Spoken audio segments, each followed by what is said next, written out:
Servici d'atenció als Reis Mags, digui'm, l'atén Baltasar. Devolucions? Molt bé, el passo, gràcies. Gaspar, això no pot ser, cada any és pitjor. No entenc que estiguin acabats de comprar i ja els vulguin tornar. És que no ho entenc. Ja ho sé, si la quantitat de CO2 i residus que generen per res és horrible. És que els tornen pràcticament sense obrir, és que estan sense estrenar. És que no entenc per què els han demanat, podien haver-ho pensat millor abans de demanar-los. No, tinc paraules. No dono crèdit, vinc de devolucions i m'han dit que estan saturats, ja tenen llista d'espera i no poden atendre totes les trucades.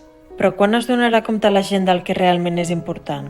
Quan demanaran coses realment importants i no només regals que tornar el dia següent? Detesto el dia que a les botigues se'ls va ocórrer la idea de tornar els diners. Quin desastre.